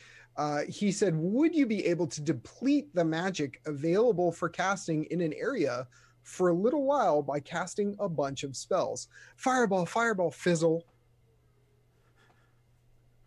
I think that would be a legit thing. Like magic fatigue in the area. Pretzel Bomb, you bring up an interesting point, and I would pose a question to you. Pretzel Bomb says, I figured that's what Dispel Magic does. But if I cast a spell and you Dispel Magic, and our sciencey solution to this is that you destroyed some of the magic in the area to prevent it from happening, does that mean I'm out of luck and can't cast spells right now because I like just fried everything in the area? What if it would be kind of like when you have that a low vacuum, a low volume of a low volume of air in a large area, so a vacuum compared to the outside, and it just kind of comes in and like slaps you.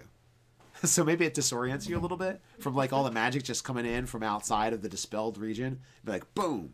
But if it went slower, I mean, you could always up the power of something like a Dispel Magic and say, it makes the area not castable at, like, if you cast that maybe like a 6th or 7th level, maybe it does that.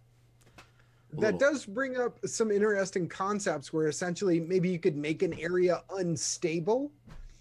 Like I cast a bunch of spells here and the magic in this area is incredibly low, and the next guy that follows me and goes and casts a spell is going to cause that area to collapse or cause all of the magic energy to, I don't know. I think that would be cool. I was just thinking of the atmospheric pressure.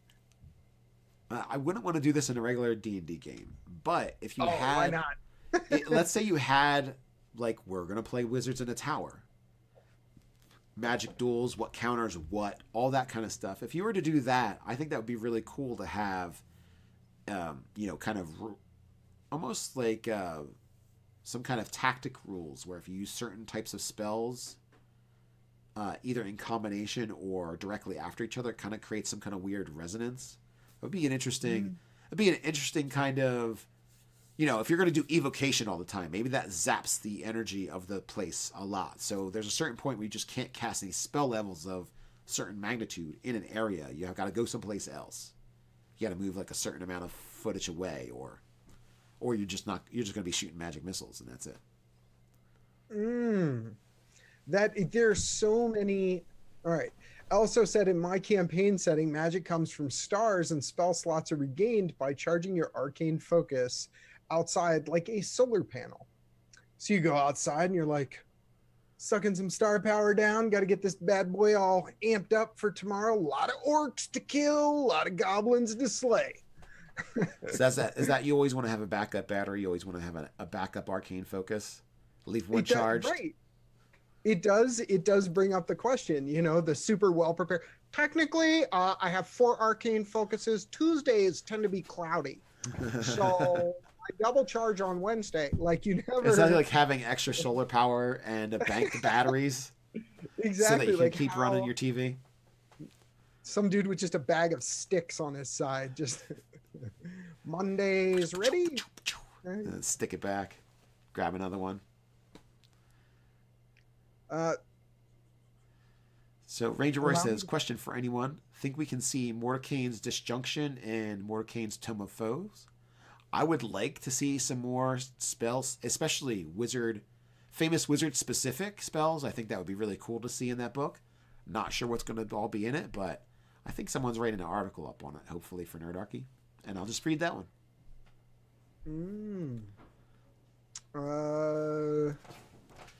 Rogelio. I'm sorry if I'm saying your name wrong. I think it's Rogelio. Rogelio. Yeah, I'll go either way. I went away for a while.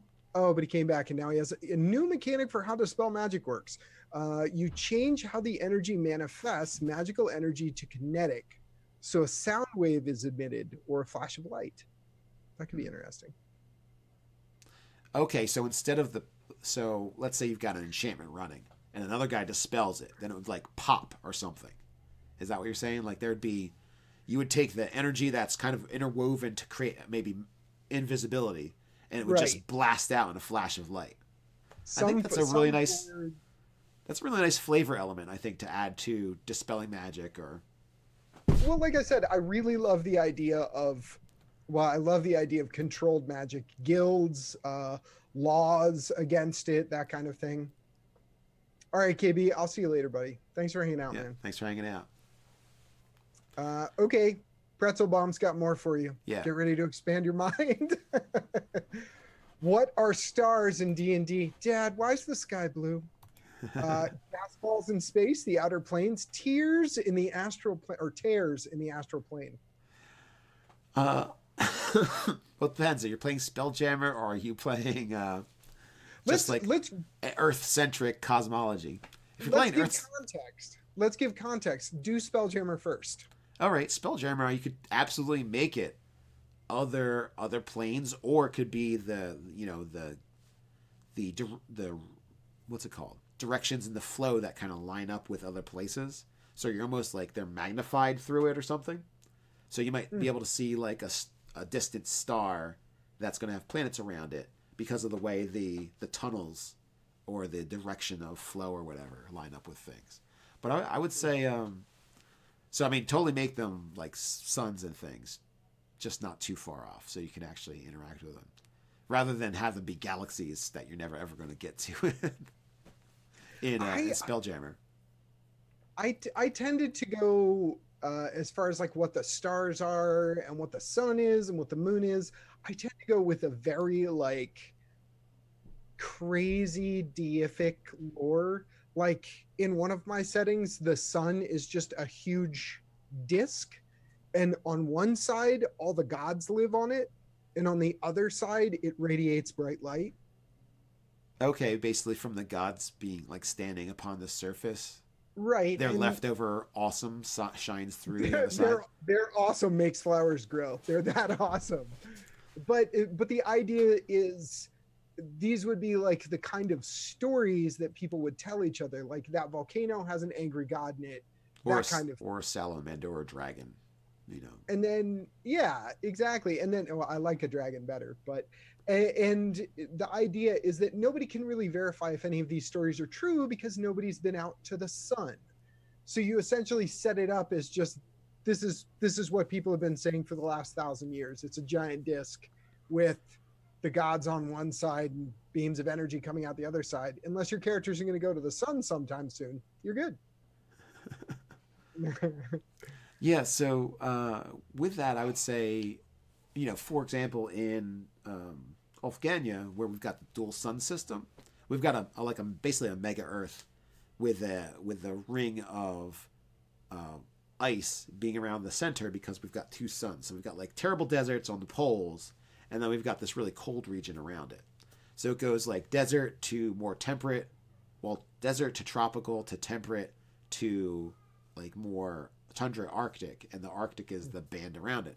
So, I mean, legitimately, the suns would have to be either really far away or really, really tiny. Yes. And you've got this situation where I'm like, oh, I'd rather have less science and just say they're tears in the positive plane. Energy from the positive plane is like seeping in to the region, and this world happens to be in it.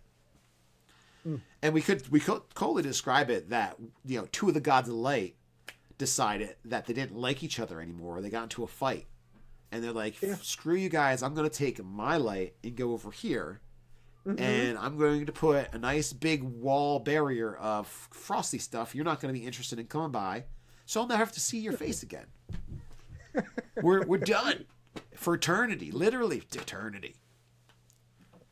Doug said he missed some chat, but heard something about volcanoes, like animists. If you guys don't know what an animist is, it is essentially like a Shinto priest. The basis of it is the idea that, or I guess not a priest necessarily, a religious belief, although some animists don't like it being called a religion. Essentially, it's just the belief that everything has like spirits in it. So if you go to the river probably has a soul of some sort, or a spirit living in it. If you've ever watched like Princess Mononoke, that's like all animism. Just all the gods are like walking around. There's giant talking wolves. That's a wolf god. There's giant talking boar. That's a boar god. They're little, what are those little things that with their heads? I don't know. I don't Tree remember. spirit? The little elemental spirits.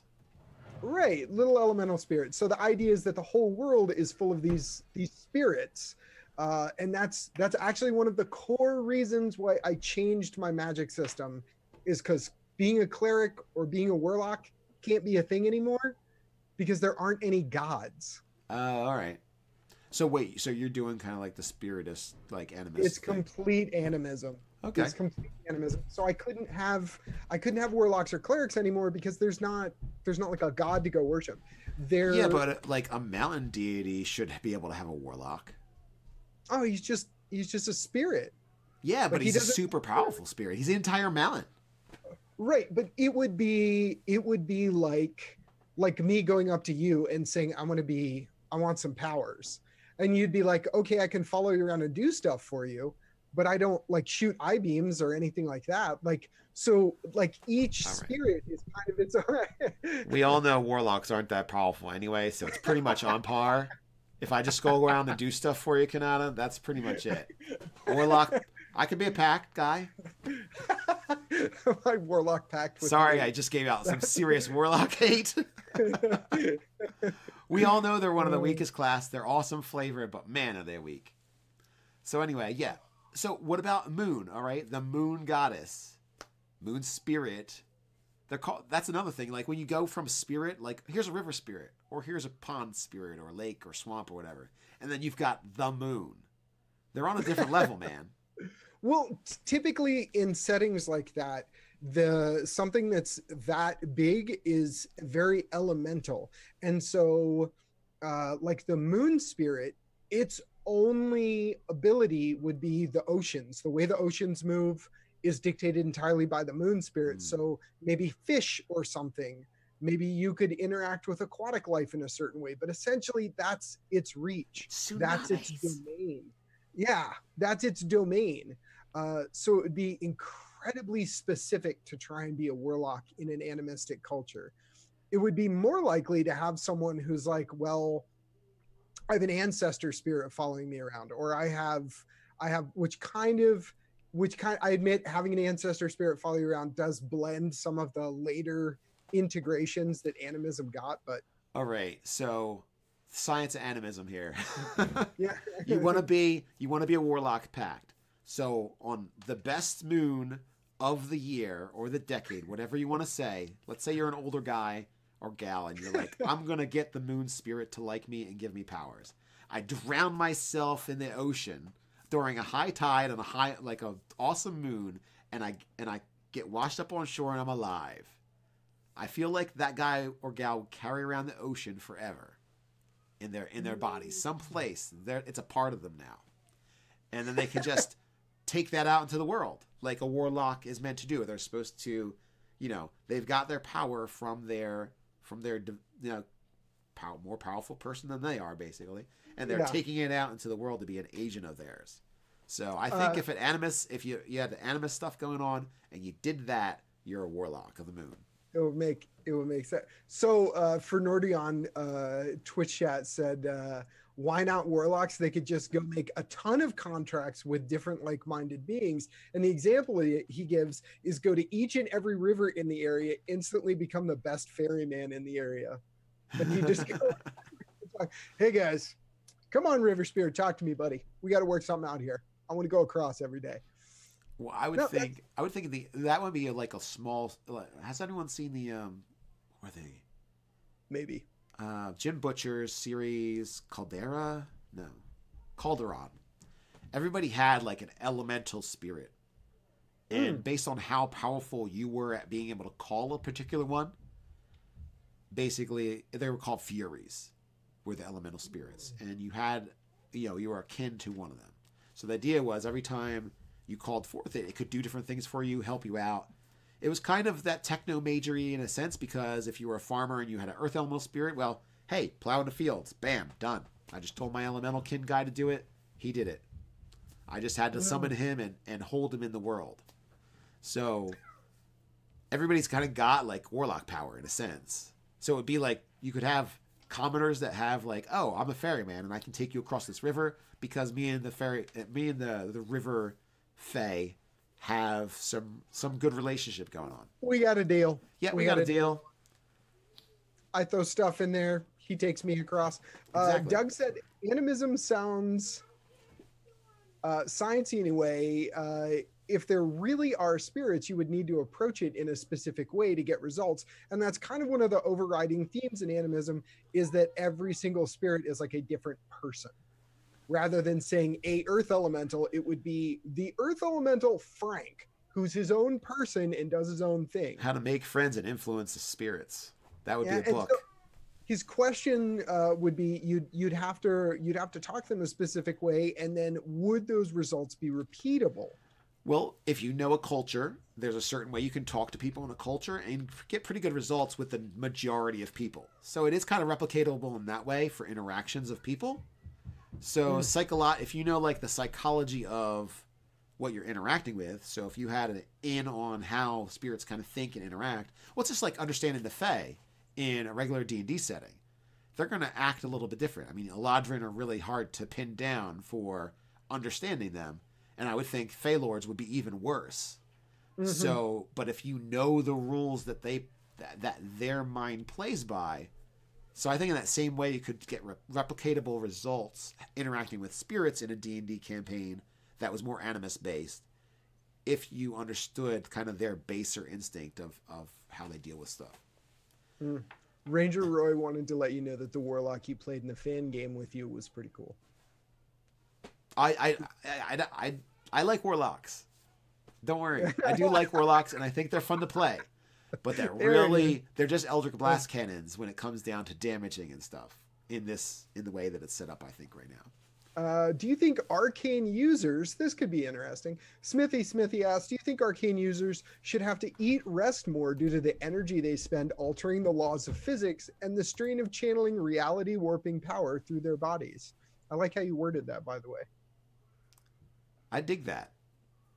I think it'd be cool if you wanted to kind of bend it towards that way. You could say you spend hit dice over something, like a certain amount of time. Maybe you spend a certain amount of your hit dice, or for 5e rule, or you've got to eat more food, or you've got to take a short rest.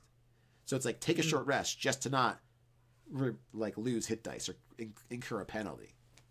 exact suffer levels of exhaustion. That could be a really easy thing to deal with. You could just this is easy. So here's how you could implement it. Give players half their normal number of spell slots. If they go beyond that number of spell slots up to their real cap, you could start to introduce exhaustion mechanics and short rest mechanics or long rest mechanics. Yeah, so after a fight, if you're tapped out and you've gone past your halfway point, if you spent like a 5th level spell and a 4th level spell, and you're like, okay, I'm kind of beat here. I need to sit down and take a nap or something. Deep breath. Yeah, I gotta catch my breath. You sit there for 10, 15 minutes. And you're like, yeah, I should really just take a nap or eat some snack. And there is incredibly good precedent in a number of settings, books, and other things where you can actually look and see that there are cases where like a wizard goes out and casts a spell and it's a huge ritual, and then he's totally wiped out or sleeps for a long time afterwards. Hey, Ranger Roy, it's not a good game unless you throw a halfling and he almost dies. That was... Excuse me. Pretzelbaum wants to know if everything has a soul, would everything get a challenge rating? I don't think that's how it works. Well, in animism stuff, I know in like the Japanese lore stuff I've looked at, it's bad to say if you like the whole concept if you stat it, you can kill it. I would be very disinterested in statting spirits. Just like, I just killed this river spirit, this river deity. Oh, no, like, that's bad news for everybody in the area. Or it's going to come back as some kind of vengeful thing. Twist it in dark. Significantly more likely that you would destroy it in one form and it'd just show up in another form and like not be cool with vengeful spirit style, drowning people in rivers and things. That would also follow along with some of the like stories and mythology that go with a lot of animism. Yeah, like I feel like I forget what it was, like a boar god or whatever had some hunter was nasty and had these hooked arrows that it shot in a hook spear or whatever. So it's like going rampant and going berserk. Because it had this metal in it. And someone can take out that metal and heal that spirit and kind of like calm it down. But you got to do that while you're not getting killed. So, yeah, but exactly. That's a whole, like animism and as a way of spellcasting is like total conversation by itself, I think. Are you familiar with the Shaman King series? I'm not familiar with it. We have a question from Twitch. With all this Animist stuff, it makes me think the Warlock would be more along the lines of shamans from the Shaman King series. I'm sorry, I'm not familiar with that. You could definitely reskin it as more of a shaman, and that would probably make it more palatable to the animism concept. I think it would go along with that better. Just call it. I mean, if the fix is call it something different and say its powers are slightly different, that's an easy fix. Yeah. Smitty said, good way to introduce blood magic would be want more spells. How many hit points you got? I am all about making there be a physical cost for magic. One of my problems I've always had with Dungeons and Dragons magic is power creep and power scaling. My 15th level warrior and your 15th level wizard, I'm just going to ask you how you plan on solving our problems. I don't really need to contribute at that point. You're so much more powerful than me and you have so many like tools in your toolkit. What are you memorizing today? Cool. All right, let me know if you need anything. I'll carry our food or something. Like soak up those hits. That's what you need to do. Yeah, go get hit. You really shouldn't. It's kind of like having an artillery piece. I'll go pop my head out, and when the goblins come running, you just, flame wake, fireball everything. Carry me around in this iron box and just lift whatever flap you need to be destroyed on that side. Mage in a portable hole. There's just some mage in a portable hole. You just open the portable hole. Neil, fireball. Thanks, Neil. And just close it back up when you're here to the left. Right, close it back up. I don't want to get hit with an arrow. And we actually have some cool mechanics coming in for this. You know what would be a really cool monster mash that isn't really a monster mash, it's more just making up creatures? What if we tried to come up with some kind of definable DMG entry or monster manual entry for animus spirits.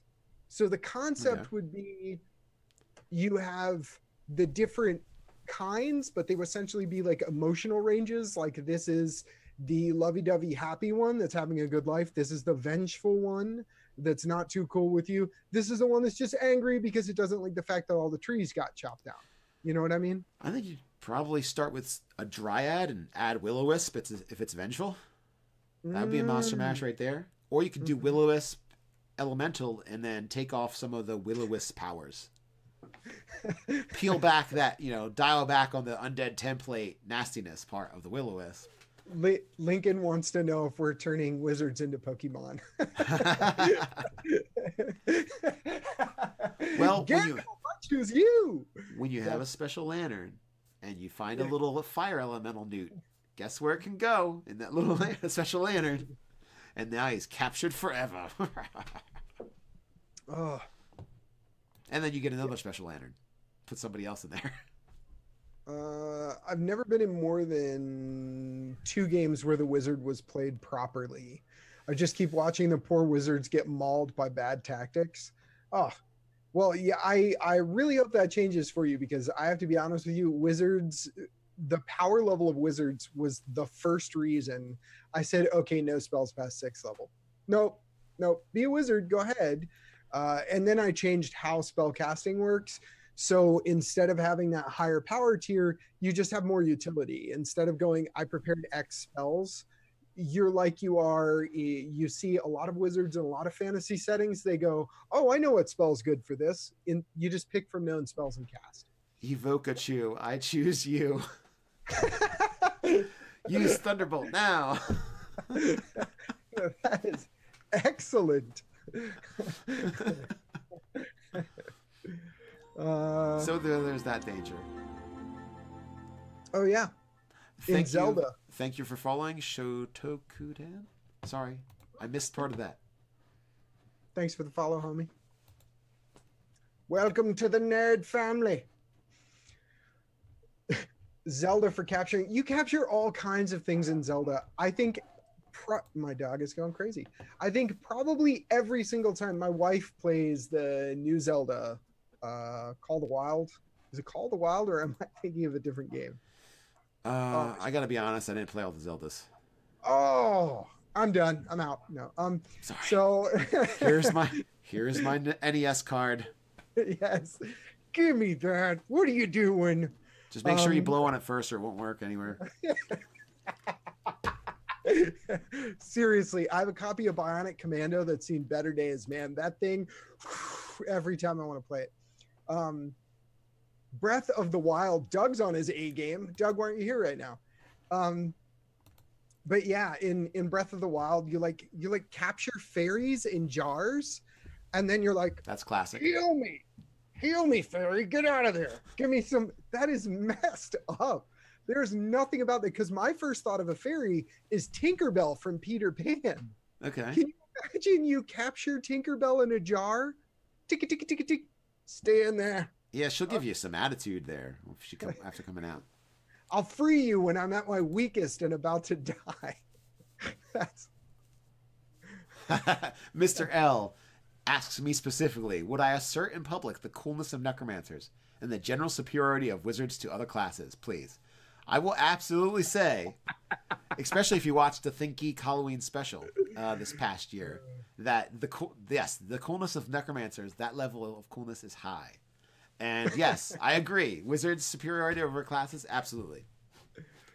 He's going to clip that, and then he's just going to replay. It's going to be all over the Discord. It's going to be on Facebook. Don't give him ideas. But I will say, Psionics trumps everything. Psionic. Why? It's always Psionics. It is with me. Psionic Dragon Liches, pinnacle of civilization. I see. Here's on the necromancy thing. I personally, because this is how my brain has been trained to think about necromancy, all of the fantasy influences I've had my whole life, necromancy is you make a zombie. It's not an empty shell. It's someone's soul that's been sucked into the zombie, and now they have to deal with living in a rotten body in a desiccated corpse and essentially be a slave. I don't see any way to make a good light shine on that. Like, nothing about that is okay with me. First, you're going to need some dancing lights and potpourri. Yeah, so Nerdarchy Dave agrees. It's bad stuff. I see no way to cast that in a good light. And Canon, as in canon. That's like true to rules. Necromancy in 5th edition is foul magics. Yeah. But if you want to flavor it and make it super foul, you can imprison souls in the undead, and that's how they are animate. But I would say rather it's foul enough magic to just animate corpses. You know, most people have stuff more really against it. It's bad mojo to animate people's relatives and have them walk around doing stuff for you while they're rotten to bits. So you got people started on Psionics. You're gonna have to deal with it now. Ranger Roy said 3.5 Psionics were OP. I'll be totally honest with you. AD&D second ed Psionics were really OP. Oh yeah. You basically had like 3 or 4 abilities that you used as a psionicist, and you just go all day with those. If you could power game Psionics the second level the second edition too easy, and it was really nasty when you did. But I loved Psionics. I didn't have a PHB first. I had a Psionicist handbook first. That's how I started Dungeons and Dragons, with the second edition, brown cover, gold letters, Psionicist handbook. So, yeah, those old brown covered, like weird pleathery material books. I have a stack of those books still. It's pure nostalgia. So for me, that's a nice one. I like the villains and the sages and specialists is a pretty cool one too. And I also have Roman and Celts. Those are interesting little like historical splits on the D&D stuff. But anyway, for the Psionicist stuff, I was into that for. Doug just gave me. Thank you for giving me the pass. In the game that we're gonna play. On what I don't want to say the time slot that we've got, but we're going to be playing that after Concoction sometime in March. We're going to be playing a game, however regularly Doug wants to have it, and he said I can flavor my magic like Psionics in the game. So thank you very much. I will do that. It's. I'll be totally honest with you. When I got into Psionics was Dark Sun, and basically someone convinced me to be a psionicist, and they said, well, you could get this power where you essentially like shapeshift your hands into tiger claws. And I was like, I think it was like 14 at the time, maybe 12. And I was like, whoa. I can have tiger claws for hands? Almost all day long. I will do it. What? I'm in. I'm so in. Like, that's the best thing I've ever heard. So yeah. And you can also elongate your arm and strike at somebody. Jan said she has a stack of the second ed leather books too. Yeah. But Chimparsan said, as a lifelong fighter, I just want to add that caster superiority ends in adjacent squares. I'd say it's struggling. Come on. Should I turn some things off? Depends on what you have open right now. I closed Discord. I don't know if that's going to help. We'll see. Looks like we came back on YouTube, but not. Oh no! Are we back? They see us. They're spying on us. Sorry, we had a little cross stuff going on. That's being a problem, but we're back. Okay, cool. Sorry about that, guys. I do not recall what we were talking about. Jan said Twitch is back too. Yeah, sorry about that. We're using Restream, and we send our signal to a server, and then the server sends that signal out to a bunch of other stuff. So if it wants to be weird, nothing we can do about it. But it is nice being able to talk to everybody at the same time. Exactly. Yes, Ranger Roy, truth, psychometabolism was great. Absolutely. And when I did Psionics in 5th edition, for homebrew, I definitely added. I feel like I took the feel of second edition and did better like balance on it for fifth, with fifth in mind. And that's why I used the spells of 5th edition. I didn't make up most. I made up like 4 spells for all the type of psionicists that you could have. And I just based it off of Sorcerer. And I took Sorcerer as a template, and I just rolled with it, made some powers, did some things that I've actually showed up in the regular game, just in different ways. Not as mystic powers, but as different ways. So altogether, I was happy with it. It was a nice experiment in rules creation. For at the time, 5th edition was new to me. So now it's been like 3 years since that's come out. So it's been quite a while. But I reread it and I was like, this doesn't have bad shelf life. I think I'm going to tweak it a bit and re-release it. Paul Coy has a question for you. Also, Ranger Roy, your name's rhyme. Ranger Roy said those were great articles. Thanks. Just a by the way. Paul Coy says Matt Colville's Kickstarter book made over $500,000. If you guys don't know what that is, Matt Colville just threw up a Kickstarter. It was 100K in 30 minutes or something like that. It did really well. He did well. And he wants to know when you're going to make your Psionics book and throw that on Kickstarter. Oh, on Kickstarter? Oh, baby. That's super tempting. A balanced mystic for 5e. I tend to march through the bowels of the internet, and I'm here to tell you that there's not a lot of love for that mystic. All right. I feel pain for the people working on Mystic, because I feel like I understand what they're trying to do. And I understand how difficult it is. And that's why I went in the direction I went, which is a bit different. I went kind of to conform with the magic of 5th edition. While they're taking it and they're saying, we want the rule set and the system to flow with the alienness of Psionics. So I understand the direction they're taking it in and why they're doing it that way. I really like the idea of concentrating and focusing, and that kind of gives you an ability. I like that. That's a really cool ability. That's a really cool mechanic for the basis of a class. But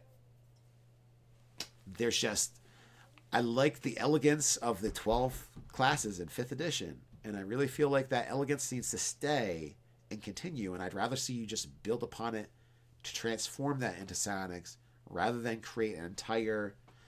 Because sorry, I keep skipping around in my sentence, but it comes back to the Psionics is always going to be the redheaded stepchild of Dungeons and Dragons. That kind of like offshoot thing. You know what I mean?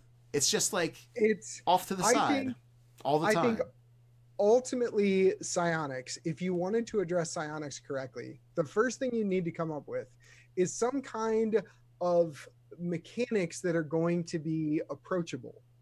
So I would actually start, rather than starting with any kind of conceptual or fantastical idea about what a psionicist is, I would instead start with a new way to deal with the mechanics of a psionicist. What is the new mechanics approach? Something that's appealing, something that feels good, and something that can stand alone. Because I feel like that's what they did, though. I felt kind of like they necrotized wizards. Like they just kind of went in and were like, let's get some bits and bobs out of there and psionics. Like that's how it felt to me. And I know I'm not the only person with that opinion. Oh, so have you read my Psionics? That's pretty much sorcerer plus warlock plus druid plus something else, kind of mashed up and separated in a blender, and then separated out. Smitty said, amazing concept. If it was divided up into 3 subclasses, there's something there. For now, you have to nerf it to the point it is not what it's meant to be. Psionics always had an issue with certain things because they've got the pool power of having a pool of power points instead of spell slots that were locked into place with a wizard. So they had to basically... Psionics suffers from the game mechanic creation of wizards having certain locked-in powers at certain levels. Then we had sorcerers who had to be, because they had versatility, had to have some kind of tamp down on their ability over wizards. So wizards got the ultimate versatility of being able to like make themselves, but they got to plan it out. Sorcerers have the I can slam magic out all day, but I have less types of magic to use. And then you go like, well, then what am I going to do with psionics if they're even more versatile than sorcerers? There's a certain point where it just kind of stinks. But that's what I was saying. Like, I feel like the mechanics approach is the big thing. Oh, I see Dawnforge cast in there. What are you doing in there? I see you. Having just created a level 10 mystic, they are incredibly potent, but this largely comes from their versatility more than any damage or whatnot. So it's that utility. It's that utility, the ability to just grab what you need when you need it. And that's the thing. It's the wizard, sorcerer, psionicist, wizard, sorcerer, mystic. You're heading towards higher versatility, but you're going to have that. You're not casting Meteor Swarm, basically.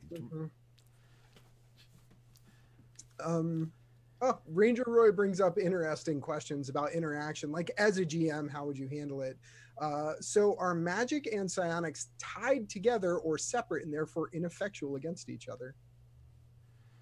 I think for 5th edition they're making them more separate, but I like the idea of them. It's all magic, and I wanted to go the kind of like, I guess, more sciencey approach, like the psychic circuitry, kind of like illicit spaceship style on your body. And then so let's say a power required just right out of let's say a power required an item to activate. Okay. Well, you'd have like this psionic magic grid on your body, like in your body, implanted, that you've created like psychic channels in your body. And then you would place the item to complete the circuit and create the effect. So you drive the effect with your will, but you need, like, let's say if it costs 1,000 gold piece gem and it's going to dissolve it into nothing when the spell's cast, then you'd have to hold it in your fist and to launch the power out. But it would be in interior as well as exterior, like pathways of magic that are centralized on you, rather than you learning a book and chanting or whatever. Right. I definitely think the approach to understanding stuff should be completely different. Nightbot just went Mortal Kombat on some people trying to talk in Twitch. Sorry about that, guys. Nightbot currently has the default profanity filter, so if you said anything even mildly risque, it probably attacked you.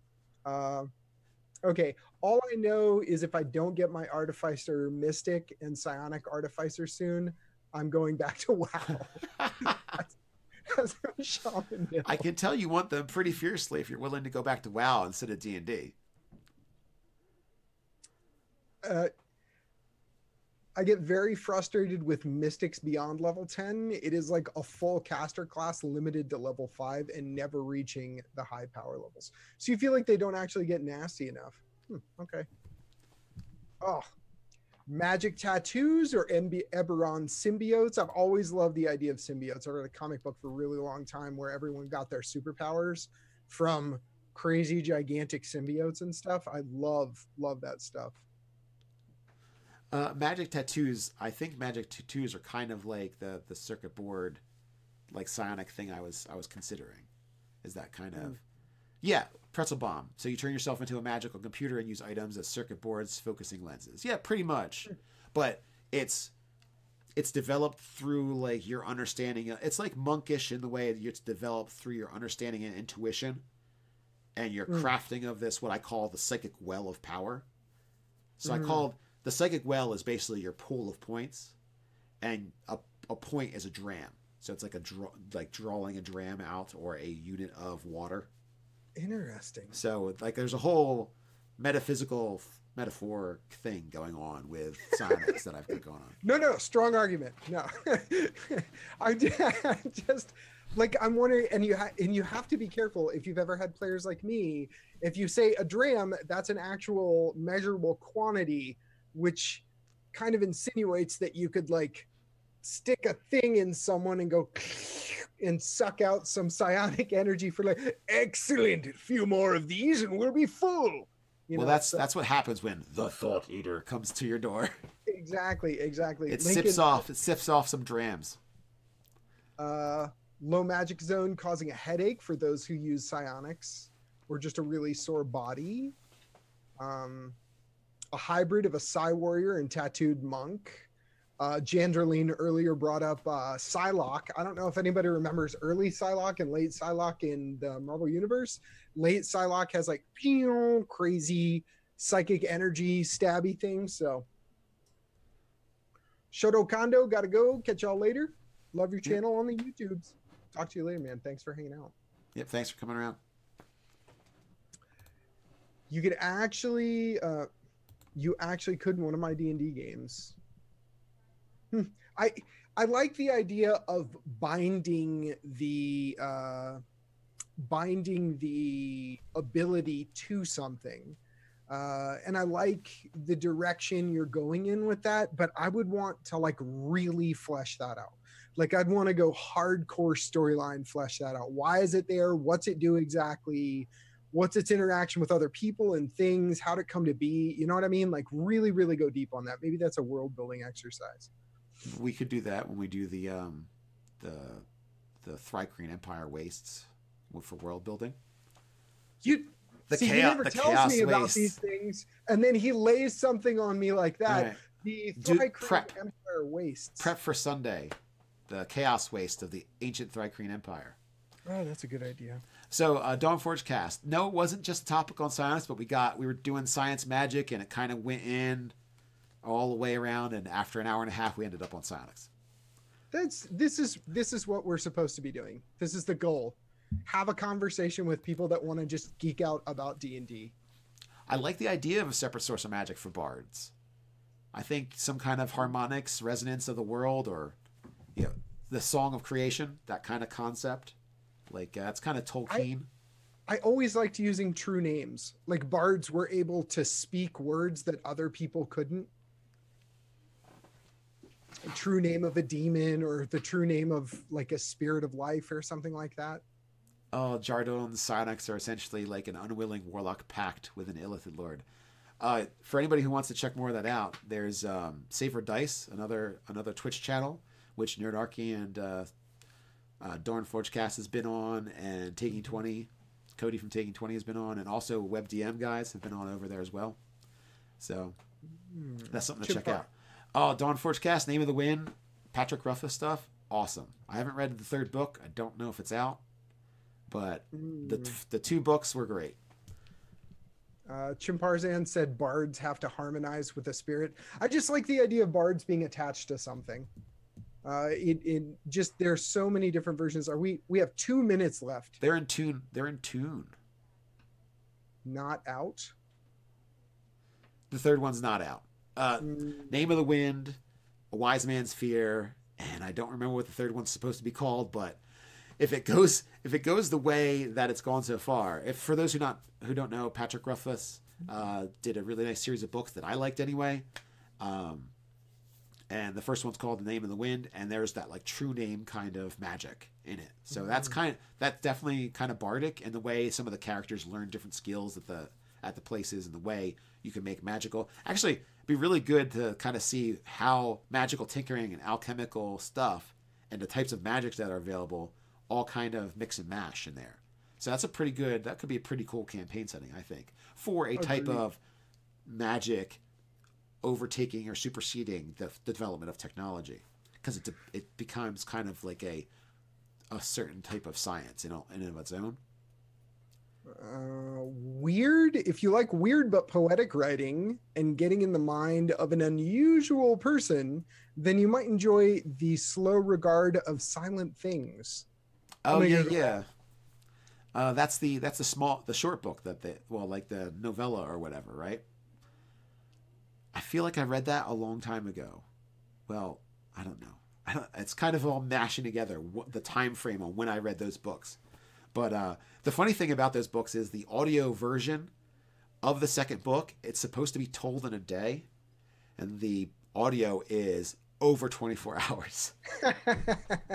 And it's a nerdy thing. It's a really nerdy thing to laugh about, but when you're in the story element, you're like, yes, I'll tell you the second part of the story on the second day. And it's like, sorry, Ruffus, I'm like listening to these guys for 32 hours.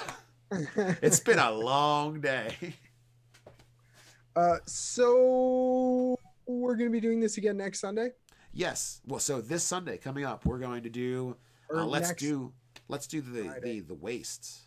Oh, this particular thing we're doing. This particular kind of thing, not Science of Magic, but Nerdarchy After Dark. Nerdarchy After Dark. This D&D discussion we'll be doing another time. This time next week, except when Ted does his games, which is going to be I think the 23rd. He's going to be doing an RPG Crate fan game, and that happens this 23rd. So every other Friday besides the 23rd, we'll be doing something like this, which is we'll just have like a title that kind of tells you what's going on with it. This coming Sunday, same time, we're going to have a world building session. We're going to be talking about the ancient Thrycreen Empire, which is now known as the Chaos Wastes, which is kind of like Dark Sun Psionics, separated from the world because of its vastness as well as how far away it is from everything else. So its inhospitability creates like a mini Dark Sun.